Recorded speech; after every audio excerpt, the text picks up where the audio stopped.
Anh em nhìn thấy cái view đằng sau của tôi nhìn có đẹp hay không? Thề với các bạn luôn, đây là một trong số những lý do vì sao mà anh em nên lựa chọn những cái chung cư mà căn nhà nó cao cao một tí, bởi vì ở trên này ngắm xuống dưới đẹp dã man luôn. Nhưng mà trong video ngày hôm nay thì chúng ta sẽ không nói về cái view đằng sau tôi đâu, tôi flex một tí thôi. Mà trong video ngày hôm nay chúng ta sẽ cùng nhau nói về con điện thoại này, đấy chính là Samsung Galaxy S25 FE. Đối với cá nhân tôi nha, thì Galaxy S25 FE nó là một con điện thoại khá là đen. Và bản chất nha, theo như tôi thấy là Samsung ra mắt con máy này đúng kiểu rằng là để chạy deadline, để kiểu ra mắt cho đủ line-up của dòng máy S25 series mà thôi. Chứ còn trên thực tế thì con Galaxy S25 FE này nó có rất là ít những cái điểm để cho người dùng có thể lựa chọn xuống tiền mua trong phân khúc mức giá của nó. Bởi vì chưa bàn đến những cái nhược điểm mà con máy này có nhá, mà trong phân khúc mức giá đấy là tầm khoảng 15 cho đến 16 triệu thì người dùng bây giờ có rất nhiều những cái sự lựa chọn khác thay thế cho con S25 FE này. Có thể kể nhanh đến ví dụ như là con Oppo Reno 14 này, hoặc thậm chí là cố thêm một tí để mua Galaxy S25 thì nó cũng sẽ ngon hơn so với cả S25 FE. Tuy nhiên nếu như mà chúng ta nhìn ở một cái góc độ khác ấy, thì con Galaxy S25 FE này nó vẫn có những cái điểm cộng mà chúng ta cần phải nói đến. Và theo cá nhân tôi nghĩ đây sẽ là một con máy nó xứng đáng mua ở trong tương lai hơn, khi mà cái mức giá của nó xuống còn tầm khoảng là 12 cho đến 13 triệu. Thì tôi nghĩ đấy sẽ là mức giá cực kỳ hợp lý cho con Samsung Galaxy S25 FE này. Mà với một con điện thoại đến từ nhà Samsung lại còn thuộc dòng FE thì cái việc nó tụt còn tầm khoảng 12 cho đến 13 triệu là một cái câu chuyện một sớm một chiều thôi các bạn ạ. Chắc là đấy tầm khoảng là vài ngày đôi sắp tới tháng 10, tháng 11 anh em săn sale ở trên sàn cam thì chắc chắn là sẽ mua được cái mức giá đấy thôi. Còn ở thời điểm hiện tại nó mới bán thì giá của nó sẽ dao động đến tầm khoảng là hơn 15 triệu. Thì nếu như mà các bạn quan tâm đến Samsung Galaxy S25 FE, các bạn muốn biết rằng là con máy này có thể mang lại được cho các bạn những gì, thì đây sẽ là một cái video mà tôi chia sẻ với các bạn về những cái cảm nhận của tôi liên quan đến Samsung Galaxy S25 FE.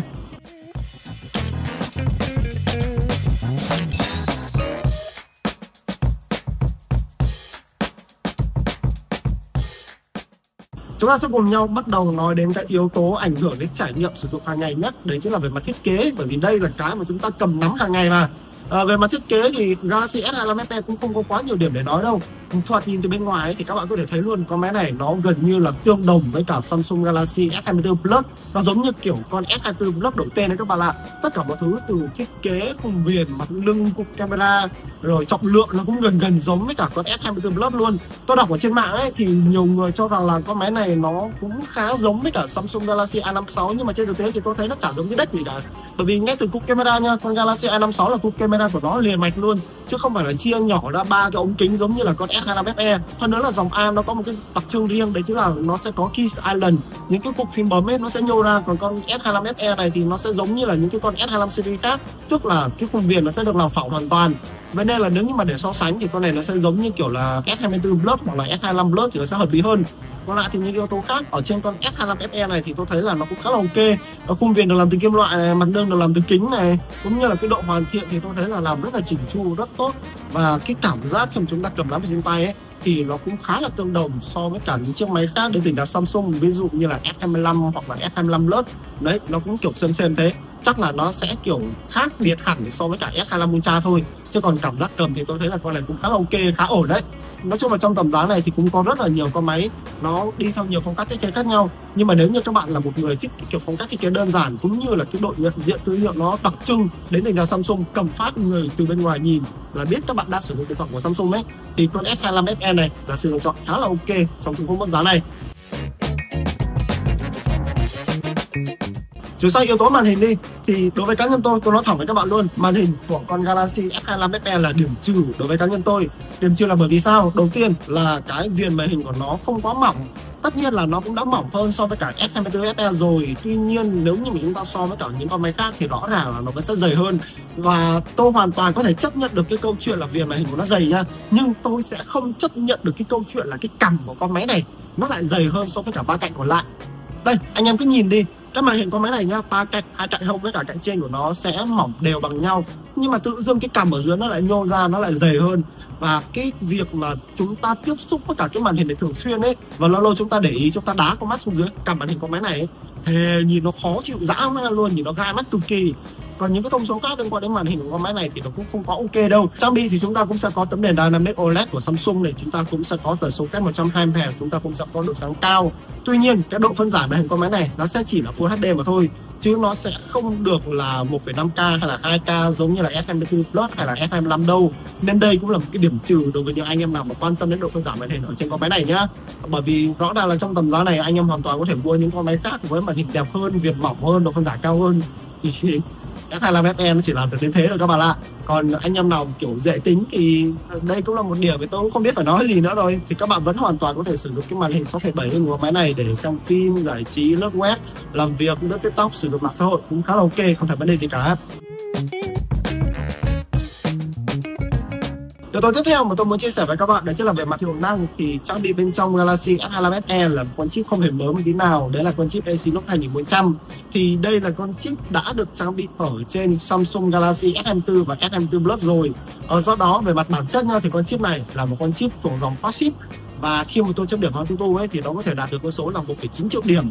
Tuy nhiên cái câu chuyện ở đây là nó là con chip đến từ nhà Exynos, vậy nên là nó sẽ liên quan đến cái câu chuyện được tối ưu hay là không, chứ không phải là cái câu chuyện là hiệu năng khỏe hay không nữa.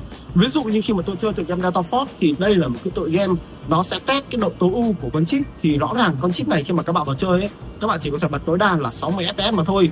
Trong khi đó ở trong cùng phân khúc mức giá này thì anh em hoàn toàn có thể mua những cái con máy mà có con chip đến từ nhà Dimensity, mua những chiếc máy có con chip đến từ Snapdragon thì các bạn hoàn toàn có thể chơi được ở mức là 90 cho đến 120 fps. Trên thực tế nha, cá nhân tôi nghĩ là Exynos 2400 đủ sức mạnh để có thể chơi mượt ở mức 90 và 120 fps với tựa game Delta Force. Chỉ là bởi vì cái tựa game này nó chưa có ôm cho con chip này mà thôi. Và có thể là trong tương lai khi mà con chip này đã được ra mắt một thời gian, khi mà cái số lượng thiết bị nó trở nên nhiều hơn, thì có thể là Garena, nhà sản xuất cái tựa game này, họ sẽ tối ưu cho những cái con chip này hơn. Thì lúc đấy là các bạn có thể chơi được.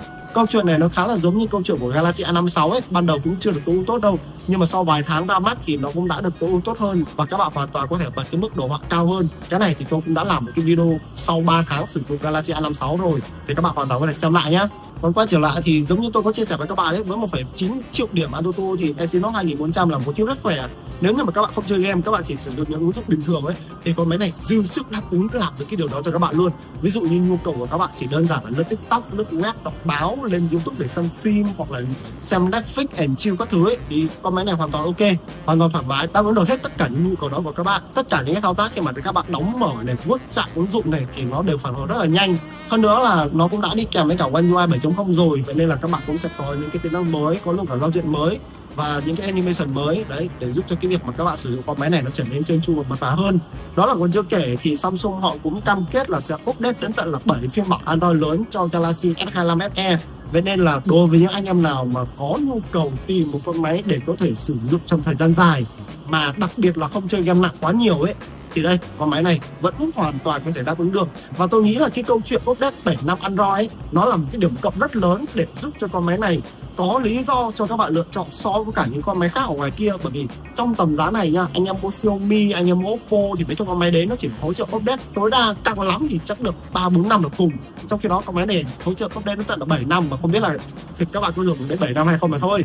Còn về những cái tính năng AI thì đây lại là một cái điểm cộng mà cá nhân tôi đánh giá rất là cao ở trên Galaxy S25FE, bởi vì nó cũng thuộc dòng S25 series. Vậy nên là các bạn cũng sẽ sở hữu full bộ Galaxy AI luôn. Tức có nghĩa là những cái con Galaxy S25 khác có những cái tính năng AI gì thì con S25FE này nó cũng sẽ có những cái tính năng AI đó. Từ circle to search này, phát thảo hình ảnh này, xóa vật thể trong ảnh này, tóm tắt văn bản, dịch thuật, rồi cả xóa tiếng ồn ở trong video nhanh, chuyển động chậm các thứ. Nói chung là con máy này nó trang bị đầy đủ hết. Vậy nên với những anh em nào lụy Galaxy AI ở trên những cái dòng sản phẩm khác của Samsung, ví dụ như là S25, S25 Ultra, mà các bạn có một cái tài chính eo hẹp hơn, thì các bạn hoàn toàn có thể lựa chọn Galaxy S25FE để có thể trải nghiệm trọn bộ tất cả những cái tính năng Galaxy AI đó nhá. Cũng là một cái điểm cộng khá là đáng khen đấy. Yếu tố tiếp theo cũng là một trong số yếu tố mà tôi nghĩ rất quan trọng luôn đấy, chính là về camera. Thì về mặt thông số nha, camera của Galaxy S25FE nó cũng chẳng khác đếch gì với cả S24FE các bạn ạ. Chúng ta sẽ có 3 camera, trong đó là camera chính là camera tốt nhất với cảm biến là 50 megapixel. Và bên cạnh đó thì chúng ta cũng sẽ có một camera tele 8 megapixel và camera góc siêu rộng 12 megapixel hết.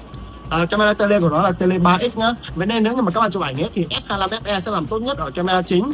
khi mà các bạn chụp ở góc siêu rộng hoặc là tele thì máy sẽ xảy ra hiện tượng sai màu, cũng như là độ chi tiết sẽ bị giảm đi khá là rõ.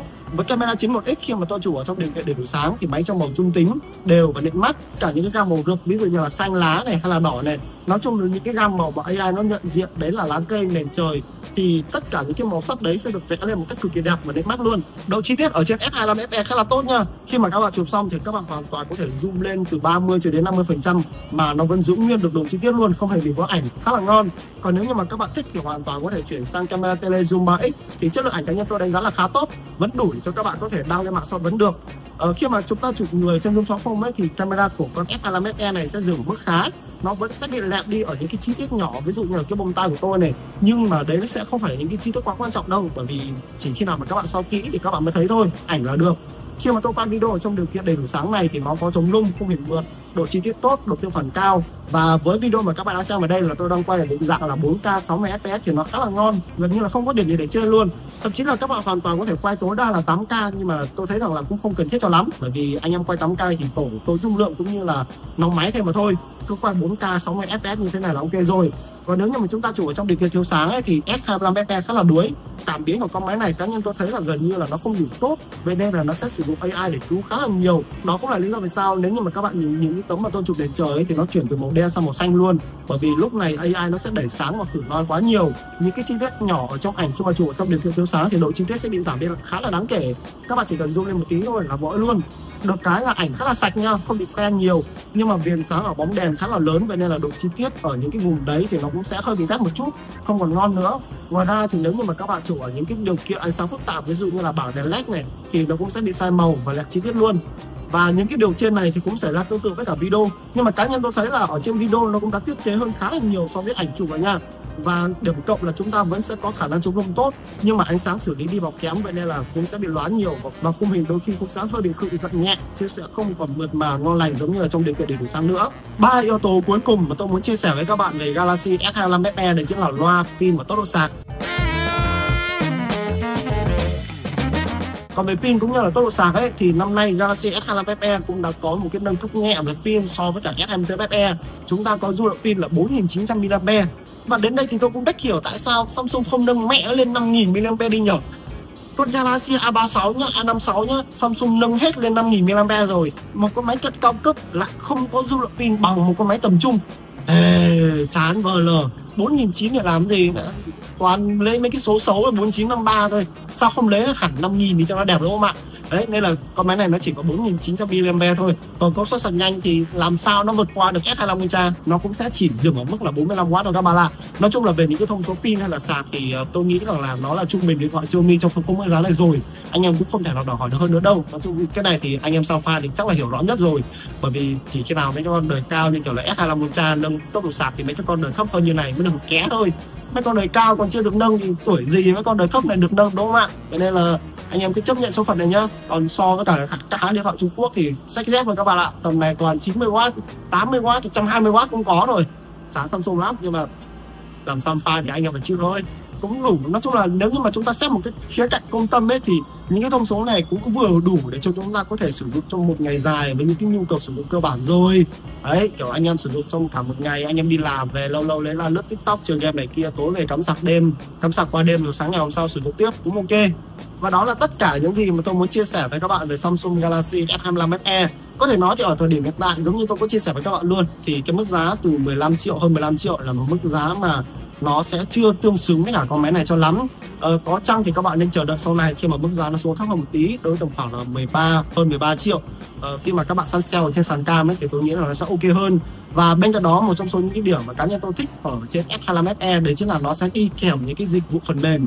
Ví dụ như là khi mà các bạn mua S25 FE thì các bạn sẽ được miễn phí 6 tháng sử dụng Google AI Pro luôn.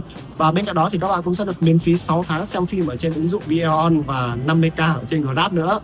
Cái này khi mà các bạn mua Samsung Galaxy S25 FE xong rồi các bạn vào Samsung Wallet, vào cái phần khuyến mãi là các bạn sẽ được nhận hết tất cả những thứ đó. Thì đây cũng là một cái khá là hay. Đây cũng là cái điều mà những cái hãng điện thoại Android khác cũng chưa làm được, cũng chưa hỗ trợ lâu dài, cũng chưa hỗ trợ nhiều giống như là con máy đến từ nhà Samsung này.